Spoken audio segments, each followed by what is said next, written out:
belum tentu terjadi. Kenapa? Ketika kita menyerah, maka itu akan terjadi. Ketika kita tidak berdaya, kita ikutin,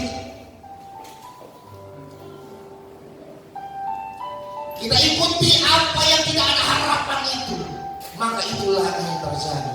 Tapi Bapak Ibu Saudara terkasih, ketika orang berharap sama Tuhan, ketika orang mau mengandalkan Tuhan, ketika Tuhan mau menuntun dia semakin lagi untuk mau melakukan apa yang Tuhan mau, saya dan saudara percaya mukjizat itu akan terjadi. Amin. Ada mukjizat ketika saya dan saudara tidak mau menyerah dengan keadaan. Ada mukjizat kesembuhan terjadi ketika orang berjuang melawan penyakitnya dan andalkan Tuhan. Ketika persoalan itu tidak ada jalan solusi, kita putus asa. Ketika orang menyerah, maka menyerahlah kekalahan terjadi. Tapi ketika dia mau melibatkan Tuhan, Tuhan tolong aku, Tuhan akan menolong aku, Tuhan akan menolong saudara. Amin. Kenapa? Karena kita percaya ketika kita andalkan Tuhan, kita libatkan Tuhan. Ketika kita tidak komplain dengan keadaan ini, kita tidak komplain dengan Tuhan, mengapa Tuhan tidak mau menolongku saat ini, mukjizat itu akan terjadi. Itulah orang-orang yang never give up, orang-orang yang tidak mau menyerah. Kita akan belajar dari kebenaran firman Tuhan hari ini. Kita akan melihat bahwa ketika orang tidak menyalahkan keadaan, ketika orang tidak menyalahkan Tuhan, mukjizat itu akan terjadi. Tuhan akan mampukan kita untuk jadi pemenang. Baik Bapak Ibu, firman Tuhan hari ini kita akan belajar dari kitab Hakim-Hakim pasal 6 ayat 11 sampai 16. Hakim-Hakim pasal 6 ayat 11 sampai 16, demikian kebenaran firman Tuhan. Kemudian datanglah malaikat Tuhan dan duduk di bawah pohon tarbantin di Ofra, kepunyaan Yoas orang Abiezer itu, sedang Gideon anaknya mengirit gandum dalam tempat pemerasan anggur agar tersembunyi bagi orang Midian. Bapak Ibu Saudara terkasih, ayat 12 berkata, malaikat Tuhan menampakkan diri kepadanya dan berfirman kepadanya, demikian, Tuhan menyertai engkau, ia pahlawan yang gagah berani. Ayat 13 berkata, jawab Gideon kepadanya, Tuanku, jika Tuhan menyertai kami, mengapa semuanya ini menimpa kami? Di manakah segala perbuatan-perbuatannya yang ajaib yang diceritakan oleh nenek moyang kami kepada kami, ketika mereka berkata, bukankah Tuhan telah menuntun kita keluar dari Mesir? Tetapi sekarang Tuhan membuang kami dan menyerahkan kami ke dalam cengkraman orang Midian. Bapak Ibu Saudara terkasih, Hakim-Hakim pasal 6 ayat 13 mau menunjukkan kepada saya dan saudara, orang yang demikian itu adalah orang yang belum mengalami Tuhan secara pribadi. Jadi kalau hidup saya dan saudara belum alami siapakah Tuhan, kita akan berkata, mana Tuhan yang kata orang yang luar biasa itu, yang ajaib itu. Mari alami Tuhan itu yang ajaib itu secara pribadi bagi saya dan saudara. Ketika masalah terjadi, kita tahu ada rencana Tuhan di balik itu semua. Amin. Ketika persoalan itu susah, kita percaya ada berkat besar yang Tuhan siapkan untuk saya dan saudara. Kalau masalah itu terjadi bukan berarti kita lari masuk ke gereja. Tidak ada Tuhan dalam persoalan. Mana persoalan ini? Mana pertolongan Tuhan ini? Orang akan berkata demikian. Tetapi itulah orang-orang yang benar menyerah. Tuhan mengizinkan hari ini kita terima firman Tuhan. Kita diajari Tuhan untuk belajar lebih dalam lagi, untuk melihat bahwa jangan pernah menyerah atas apapun yang sedang saya dan saudara alami. Karena apa? Di balik itu semua ada kemuliaan Tuhan. Di balik itu semua ada jawaban Tuhan. Di balik itu semua ada mukjizat yang Tuhan siapkan bagi hidup saya dan saudara. Di balik itu semua ada anugerah Tuhan yang besar bagi hidup saya dan saudara. Beri kemuliaan Tuhan. Ayat 14 berkata, tetapi berpaling Tuhan yang berfirman, pergilah dengan kekuatanmu ini dan selamatkanlah orang Israel dari cengkraman orang Midian. Bukankah aku mengutus engkau? Inilah perkataan Tuhan kepada Gideon yang meragukan kuasa Tuhan di tengah-tengah persoalan yang sedang terjadi. Ayat 15 berkata, tetapi jawabnya kepadanya, Tuhanku, dengan apakah akan kuselamatkan orang Israel? Ketahuilah kaumku adalah yang paling kecil di antara suku Manasye, dan aku pun seorang yang paling muda di antara kaum keluargaku. Bapak Ibu Saudara terkasih dalam Tuhan, ketika persoalan terjadi, pikiran kita adalah pikiran kecil, pikiran kita adalah pikiran yang tidak mampu untuk mengatasinya.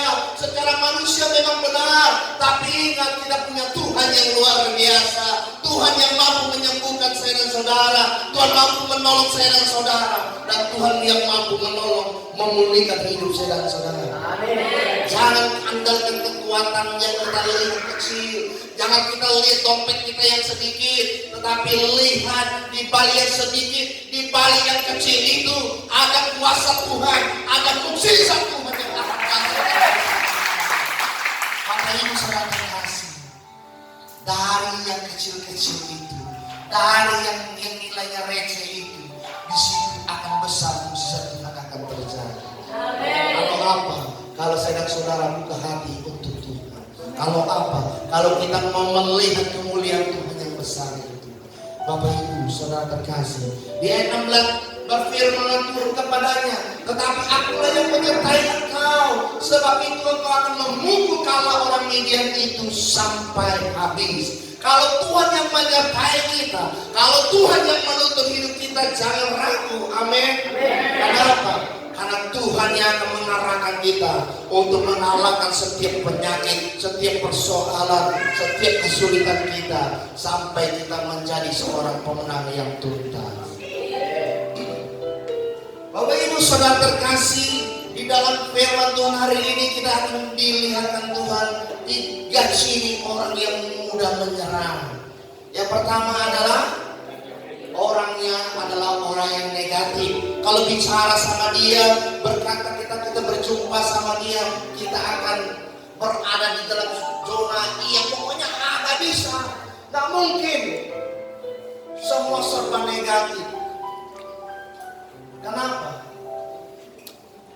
Karena orang yang demikian adalah orang-orang yang tidak mempunyai prinsip untuk jadi pemenang. Kalau hari ini saudara dituntun masih tidak dikuasai oleh pikiran-pikiran yang terlalu negatif, nanti orang bergerak begini, nanti dipikir, itu kan mau mata-matain ya. Lagi dia nepon-nepon, itu mau lapor-lapor dan sebagainya. Kita tidak usah terlalu pikirkan, tidak perlu terlalu sibuk dengan apa yang mau dikerjakan orang, tetapi mari sibukkan diri kita untuk apa saya dan Tuhan mau kerjakan, supaya apa? Hidup kita tidak boleh terlalu mudah menyerah. Hidup kita tidak boleh dikuasai dengan hal-hal yang terlalu negatif. Amin. Karena hal-hal yang negatif ini bukan membangun kita bersama dengan Tuhan, tapi hal-hal negatif ini justru jalan menuju setan berkemenangan. Saya dan saudara adalah orang-orang yang mau dimenangkan oleh Tuhan, tetapi setan mau saya dan saudara dimenangkan oleh iblis. Pilih mana? Jalan Tuhan atau jalan iblis? Saya dan saudara dituntut diarahkan Tuhan. Apa tidak boleh berpikir negatif? Boleh saja, tapi ingat, yang negatif ini tidak boleh menguasai hidup saya dan saudara. Karena apa? Karena Yesus sudah mati di kayu salib, membayar lunas segala hal-hal negatif itu. Apa hal-hal negatif itu? Karena salib maka kita tidak lagi dikuasai oleh belenggu dosa. Karena salib kita tidak dikuasai oleh kutukan dan sebagainya. Karena salib kita memiliki hidup yang berkemenangan di dalam Yesus Kristus.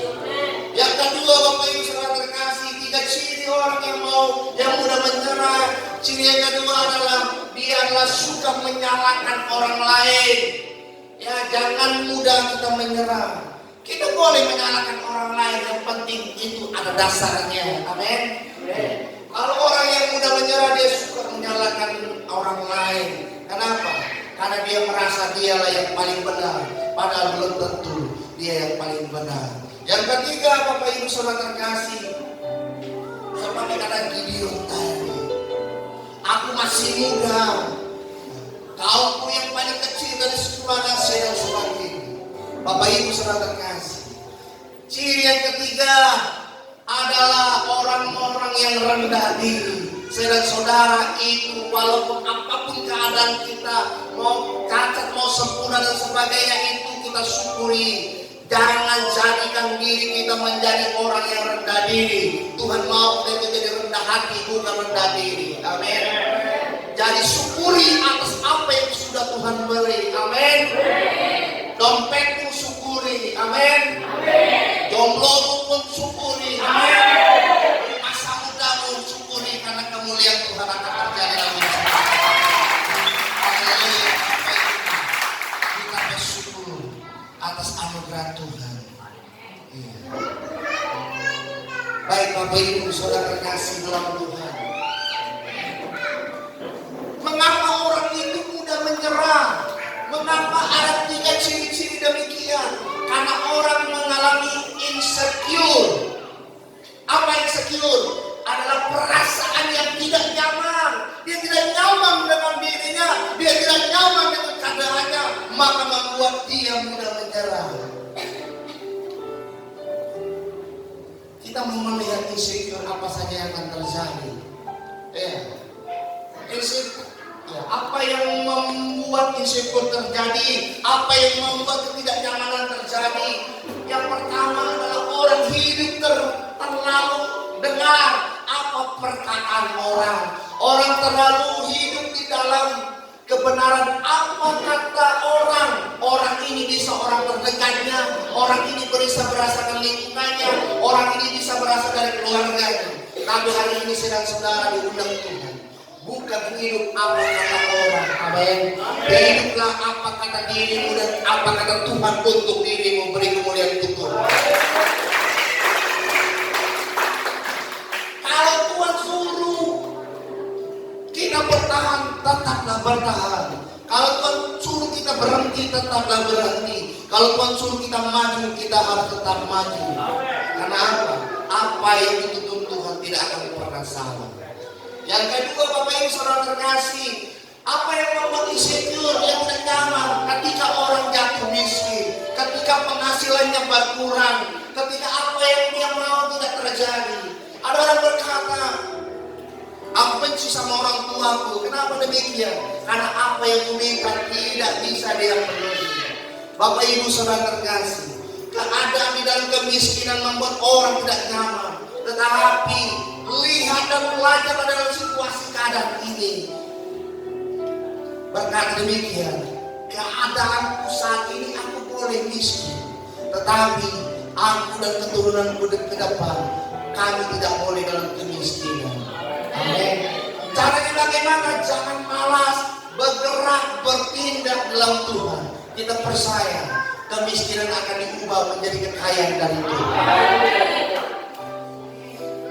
Yang ketiga Bapak Ibu Saudara terkasih, jangan hidup di dalam masa lalu. Orang berkata, aku tidak layak untuk melayani. Kenapa? Masa lalu tidak beres. Aku pemerkosa, aku narkoba, aku pencuri, aku pembunuh dan sebagainya. Bapak Ibu Saudara terkasih, Yesus tidak melihat masa lalu. Amin. Yesus lihat sekarang sampai kita mati nanti, kita seperti apa dalam Tuhan. Maka jangan pernah permainkan potensi-potensi diri yang Tuhan beri kepada saudara-saudara. Orang berkata yang negatif untuk melemahkan kita, karena iblis bekerja di dalam demikian. Tapi apapun keadaan saudara-saudara, aku adalah miliknya Tuhan. Aku adalah istimewa, the best di dalam Kristus. Jangan pernah berkata yang negatif terhadap diri sendiri, tapi punya keyakinan yang besar bahwa aku adalah yang terbaik di hadapan Tuhan. Jangan hidup di dalam masa lalu, jangan hidup di dalam masa lalu yang pahit. Banyak orang yang mengalami kepahitan, Kenapa? Karena masa lalunya itu susah, masa lalunya itu sangat menderita. Saya Bapak Ibu adalah pemilik masa lalu yang tidak bagus, tapi saya bersyukur. Saya menjalani panggilan hidup saya enggak seperti ini Bapak Ibu. Saya menjalani panggilan Tuhan itu berliku-liku.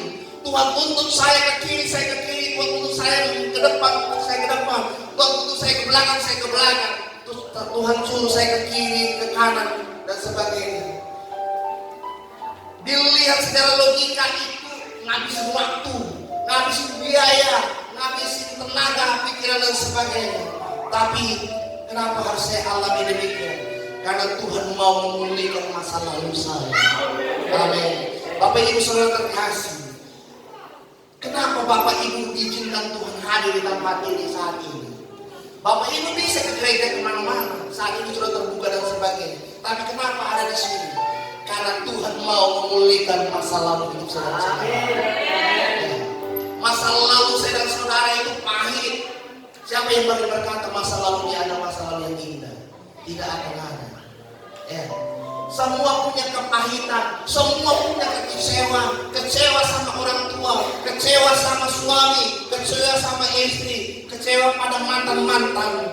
Makanya ada yang trauma, ya gak usah hidup di dalam trauma. Amin. Haleluya.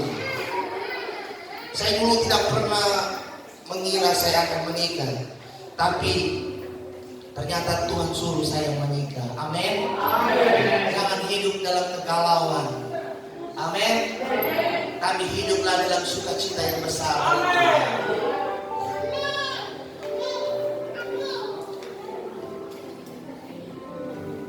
Bagaimana supaya kita tidak mudah menyerah? Tadi kan kita lihat yang tentang yang menyerah. Sekarang bagaimana supaya never give up itu terjadi? Bagaimana kita tidak menyerah dengan situasi dan keadaan yang terjadi? Yang pertama adalah kita harus melihat yang Tuhan lihat. Amin. Jangan melihat seperti Gideon, aku masih orang yang termuda dari keluargaku. Suku kami suku yang paling kecil dan sebagainya. Jangan lihat dari kacamata dirimu sendiri. Amin. Kalau Pak Saud melihat dirinya sendiri, akan dia katakan dia ini kecil. Tapi Tuhan melihat dirimu adalah dirimu yang paling besar. Itu contoh Bapak Ibu Saudara terkasih. Kenapa? Dia senang mulia istri. Haleluya. Bapak Ibu Saudara terkasih di dalam Tuhan. Ketika Tuhan itu melihatnya dalam prospek yang dalam masa-masa yang segala aspek yang besar. Bapak Ibu Saudara terkasih, jangan hidup menurut apa kata orang, jangan hidup apa yang kita lihat, apa yang kita ragukan, tapi lihatlah Tuhan melihat dari aspek yang besar, karena Tuhan punya rencana dalam hidup saudara-saudara. Manusia itu melihat hasil, ya kan? Oh, udah berhasil ya, hasil. Ya, orang hanya lihat result, hasilnya saja, tapi lihat perbedaannya. Manusia melihat hasil result, tapi Tuhan melihat potensi apa yang Tuhan sudah siapkan dalam hidup saudara-saudara. Amin. Tuhan siapkan potensi-potensi sejak kita di dalam kandungan ibu kita. Tuhan sudah siapkan sampai detik ini. Lihat, potensi itu sudah kita kembangkan atau belum? Dalam melihatnya, Bapak Ibu Saudara terkasih, jangan kita lihat pada hasilnya, tapi lihat sudah sejauh mana potensi yang Tuhan beri ini sudah dikembangkan atau belum.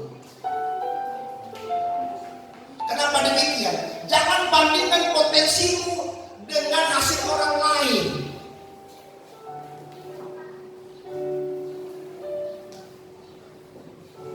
Kenapa demikian? Karena orang lain ini sudah 30 tahun yang lalu sudah mulai untuk merintis potensi menjadi besar. Makanya hasilnya akan besar.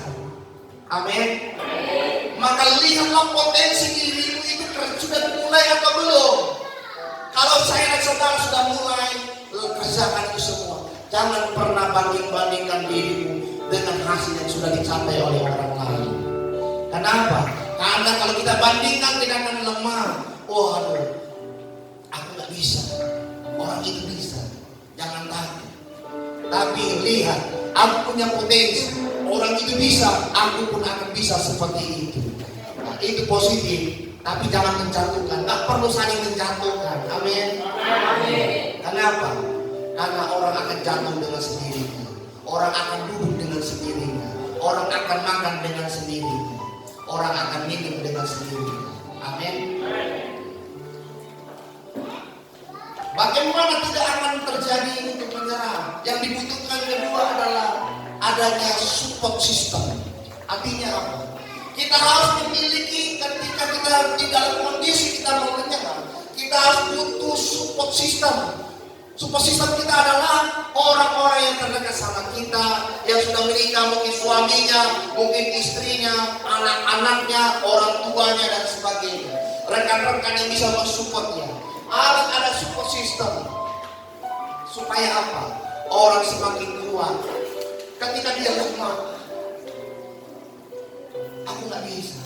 Tapi adanya support system yang mendukung. Kau pasti bisa, maju terus. Pasti iblisnya lari. Kenapa? Support system sedang bekerja dalam diri orang itu, sehingga kemenangan yang justru terjadi. Yang ketiga, Bapak Ibu saudara terkasih, janganlah jadi orang yang cengeng. Amin. Orang Kristen zaman sekarang adalah orang Kristen yang berbeda dengan zaman mula-mula. Kenapa demikian? Karena orang Kristen yang sekarang mudah cengeng. Khotbahnya katanya nggak bagus, khotbahnya menyinggung dan sebagainya. Nggak enak lagi ke gereja sana lah, gereja sana enak ke gereja sini lah, gereja ini enak ke sini lah dan sebagainya. Kapan bisa maju? Orang-orang cengeng tidak akan diberkati oleh Tuhan. Orang-orang yang setia karena dia punya akar yang tajam, maka dia akan seperti pohon akan bertumbuh. Amin. Mana ada pohon yang bisa lebih berbuah lebat kalau dipindahkan terus. Bapak Ibu saudara terkasih, kalau mau cari kesempurnaan tidak ada, hanya Kristus yang sempurna. Makanya itu, janganlah jadi orang yang cengeng atas masalah. Waduh, kita mungkin kecewa boleh, itu manusia biasa. Dan jangan hidup dalam cengeng. Kalau cengeng apa? Udahlah, aku mau gereja, aku tidak mau melayani, aku tidak mau ibadah lagi, aku tidak mau ikut Yesus lagi. Itu orang-orang yang cengeng. Kenapa? Karena orang yang berani, yang luar biasa, tetap ikut Yesus dalam situasi kondisi apapun. Amin. Dompetmu tebal, ikut Yesus. Amin.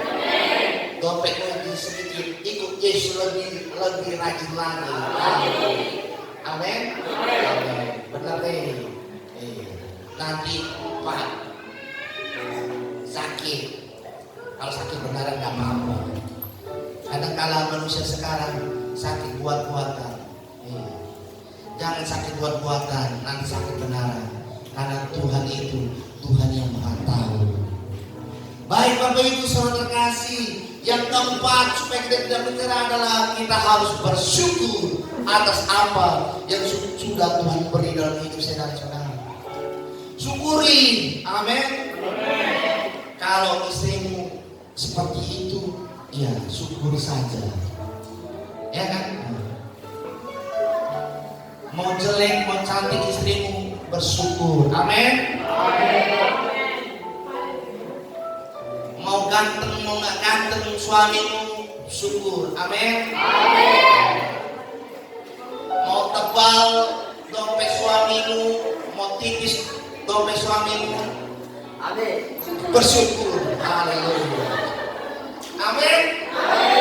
Jangan berkata karena suami tidak bisa memberi apa yang kita minta. Ada lagunya berkata, pulangkan saja aku pada ibu atau ayah. Jangan demikian. lihat di tempat ini. Amin. Kenapa? Nanti kalau yang kayak gitu akan ku jawab, iya kan?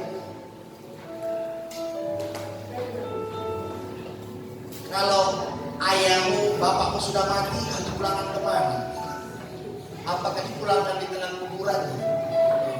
Bapak Ibu saudara terkasih dalam Tuhan, bersyukur atas segala sesuatunya, supaya jangan gagal, jangan sampai salah melangkah. Apa yang harus kita syukuri? Bersyukur kita punya kekurangan. Kenapa? Di balik kekurangan kita ada rencana Tuhan. Kita diundang Tuhan untuk semakin memperbaiki diri. Supaya apa? Supaya dari kekurangan yang ada semakin bagus kita. Supaya kita menjadi orang yang mempunyai kelebihan. Kelebihannya ini untuk apa? Untuk menyatakan kemuliaan Tuhan. Amin. Bukan untuk bahasa Jawanya untuk noko-nokoi orang.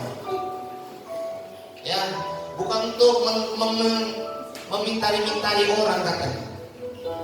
Tapi dari kelebihan ini, dari potensi yang kita miliki, kita jadilah orang-orang yang memiliki skill, yang memiliki kemampuan untuk semakin kita ditolong dan diberkati Tuhan dan menjadi berkat bagi orang lain.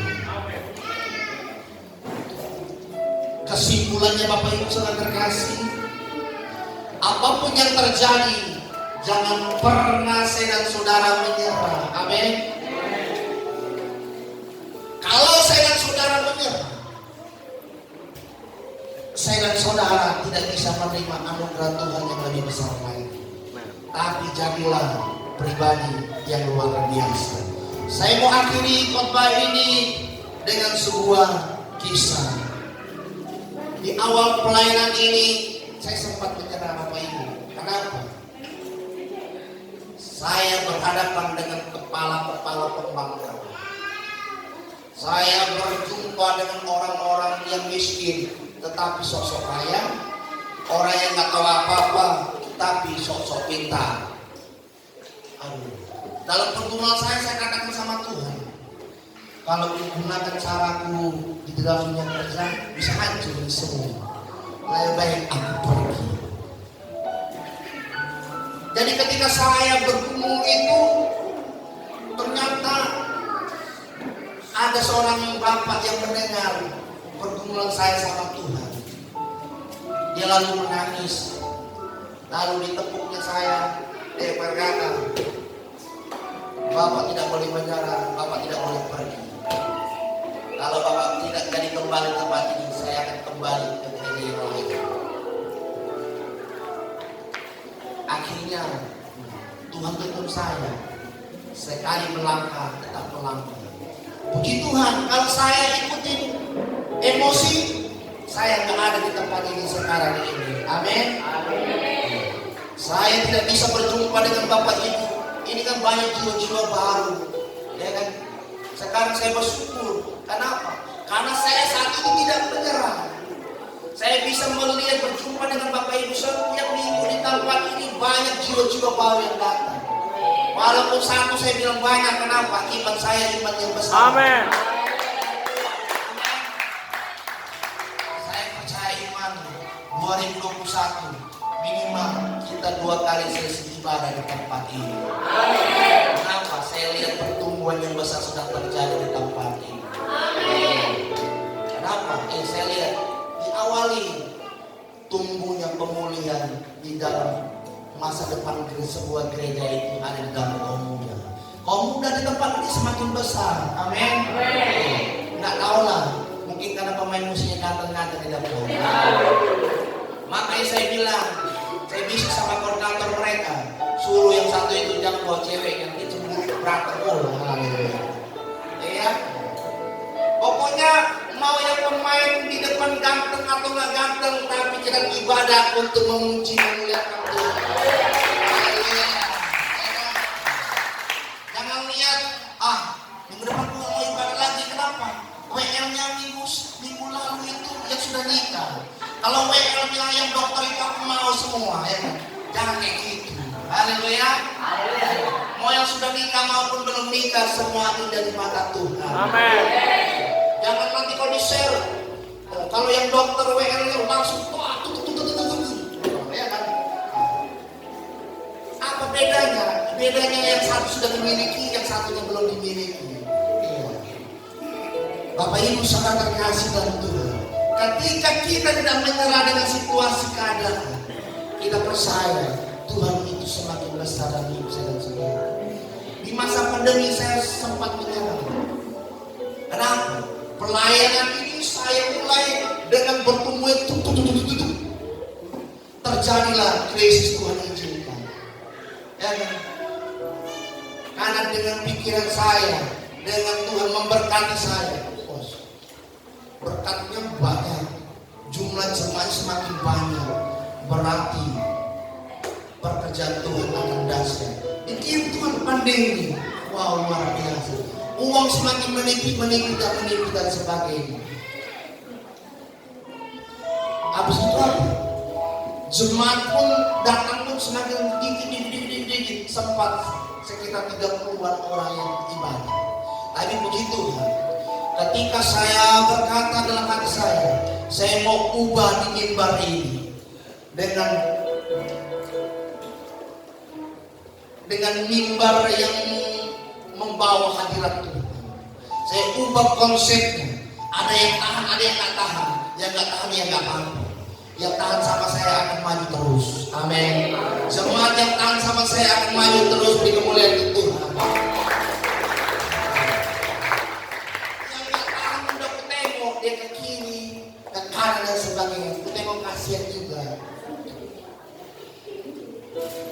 Hidup dia, hidup yang basa-basi. Kita tidak boleh hidup dalam basa-basi, tapi kita hidup penuh dengan keaslian. Amen. Jangan yang palsu, tapi jadilah diri yang sesungguhnya. Amin. Kenapa? Karena orang yang asli adalah orang-orang yang tidak gampang menyerah. Bapak Ibu saudara terkasih di dalam Tuhan, kita bersyukur kita ada di tempat ini karena rencana Tuhan. Ketika saya tidak menyerah, saya bersyukur sehingga kita boleh semakin maju. Pemain musik semakin maju. Banyak orang berkata, aku mau di sini. Ya begitu datang aja, tidak masalah. Aku mau melayani khotbah, ya tidak apa-apa. Semua kalau anugerah dari Tuhan. Demikian kebenaran firman Tuhan. Kita percaya Tuhan Yesus memberkati kita. Amin.